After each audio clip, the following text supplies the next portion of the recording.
em que ele enfatiza a importância da propriedade como uma ferramenta analítica.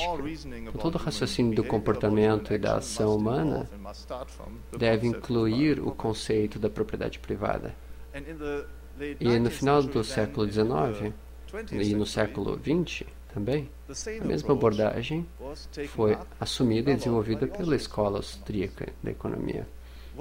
O que torna os austríacos singulares e o fato pelo qual vocês precisam do Mises Brasil é porque os austríacos são os únicos que ainda seguem esses princípios por motivos que extrapolam nosso escopo aqui. Porque todas as escolas de economia abandonaram esses conceitos, essa tradição, se desviaram de várias formas. Desvios técnicos, porque os economistas começaram a se preocupar com o desenvolvimento específico de técnicas e métricas, fazendo análises econômicas, esquecendo de ter uma visão mais geral. E assim incorrem em erros de todos os tipos e indo numa direção contrária a toda a noção da liberdade, conforme as definições que eu apresentei e apresentei no início da minha palestra.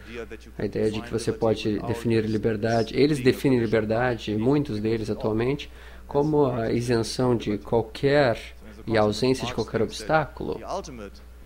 E o que precisamos fazer, depois de retirar todos os reis e poder, eles querem se livrar com a propriedade, porque acham que é um obstáculo para alcançar a liberdade. Eles acham que o ser humano vai poder fazer o que somente Deus poderia fazer.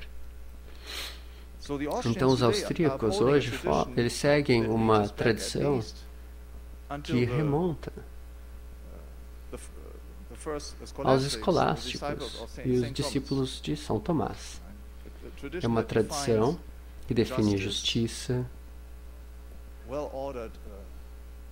uma sociedade bem ordenada, em torno do conceito da propriedade, do que pertence a quem, como princípio. Esse conceito foi enriquecido nas últimas centenas de anos e levado até a dimensão econômica, principalmente levando em consideração as violações desses princípios. Se você violar os direitos de propriedade, o que acontecerá? Você pode ir para a cadeia. O que os economistas demonstraram é que isso causa certas faltas ou excessos ou crises econômicas. Há uma série de questões, como diferenciais de renda, que acontecem, por exemplo, em decorrência de políticas inflacionárias. Tudo isso são consequências. Então temos o posicionamento feliz, porque podemos rejeitar a intervenção governamental não só porque são imorais, porque há consequências materiais. Aqui no Brasil, não que vamos encontrar resultados que possam ser apontados em uma cidade e não em outra, mas que nós temos consequências materiais que afetarão o mundo todo.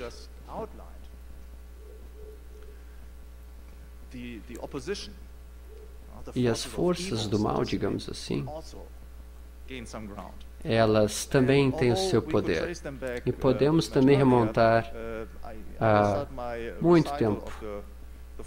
Com relação às forças do mal, podemos pensar no Iluminismo, no final do século XVII. O pessoal do Iluminismo, eles usavam o conceito de liberdade da antiguidade, apenas relativo ao poder político. Somente esse conceito tinha em si a definição de liberdade. Então o governo deveria ser a fonte da liberdade. Então eles propuseram essa ideia, que era um movimento, na verdade, reacionário. Surgiu no início também do século XVIII. Embora essa noção houvesse sido superada 200 ou 300 anos antes, a ordem social E uma sociedade bem ordenada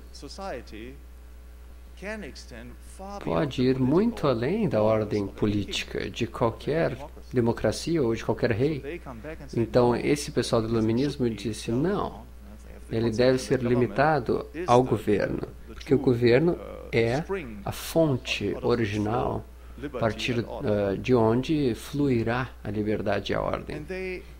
E esses pensadores combinaram isso com uma visão mecânica do homem, contrária ao que se apresenta nos livros de história sobre o iluminismo, porque os filósofos do iluminismo, principalmente o Rousseau e outros franceses, não tinham uma noção elevada do homem. Para eles, a humanidade se dividia em dois grupos. Um, que era a grande massa de pessoas, sem nenhum arbítrio, que era totalmente agia de acordo com outras forças, como gado. E outro grupo é uma minoria, que eram eles próprios e seus amigos. São eles que podiam tomar as decisões e fazer as escolhas. Eles tinham a missão e o direito de criar a sociedade e as condições e também um marco regulatório e legal, porque todos os outros eram como máquinas. E eles eram os filósofos sociais, tinham que passar as legislações corretas para que o futuro da sociedade caminhasse de acordo com as suas ações. Então, esse era o seu conceito da sociedade. Podemos chamar isso de engenharia social. É uma noção que surgiu no século XX. Mas essa é a condição e o conceito que já surgiu, na verdade, 200 anos antes, que levou à Revolução Francesa. Depois da Revolução Francesa, houve a emergência do liberalismo. Essa expressão foi usada pela primeira vez no parlamento francês, como vocês devem saber. Um grupo de representantes políticos chamavam de liberales. E o liberalismo clássico, ele tinha duas inspirações. Uma era dos anglo-saxãos,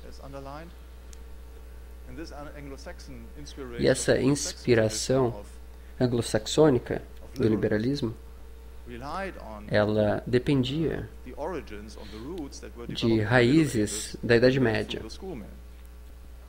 E a outra raiz era iluminista. E, infelizmente, era a maioria entre os liberais do início do século XIX, que tinha uma oposição forte contra qualquer coisa que lembrasse religião. Eles eram ateístas, achavam que o homem era uma máquina,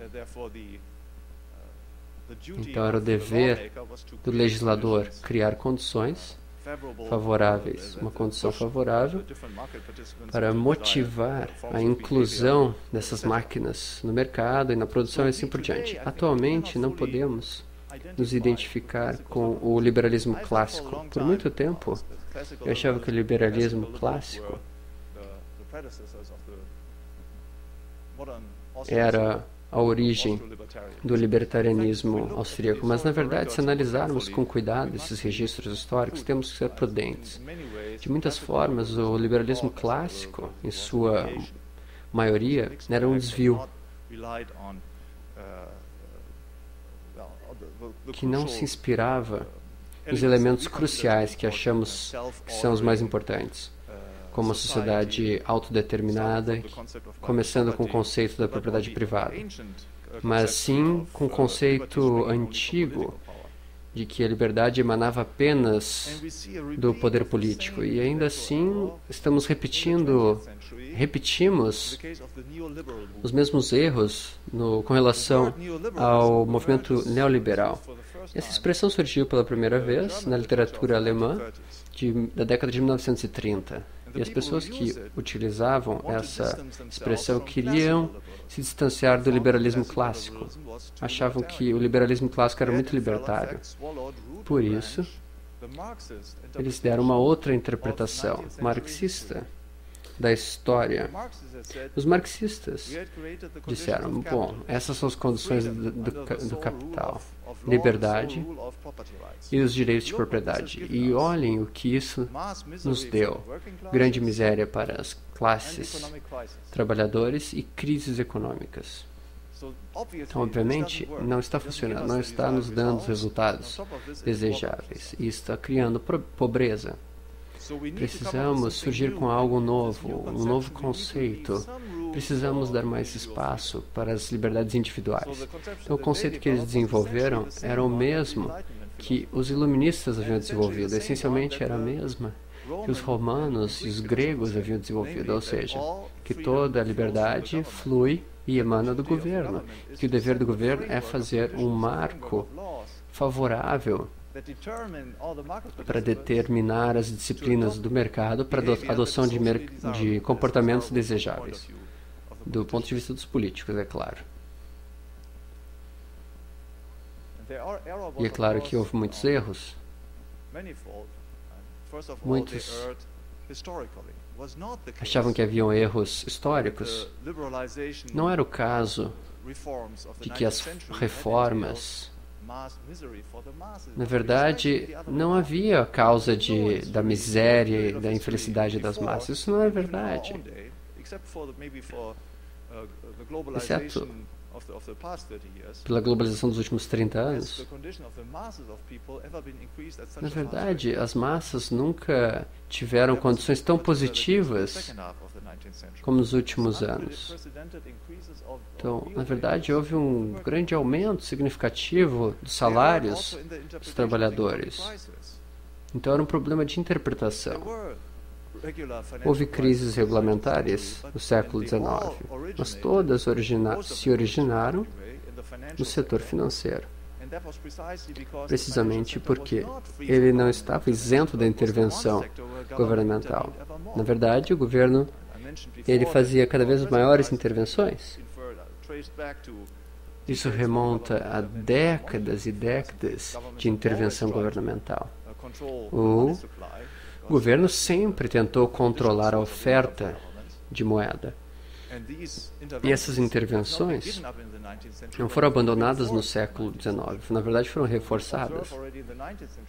Então, no século XIX já tínhamos os mesmos problemas que temos atualmente, com bancos centrais dando socorro, prestando socorro aos bancos comerciais e incentivando práticas pouco sustentáveis em relação a concessão de liquidez, e todo ano nós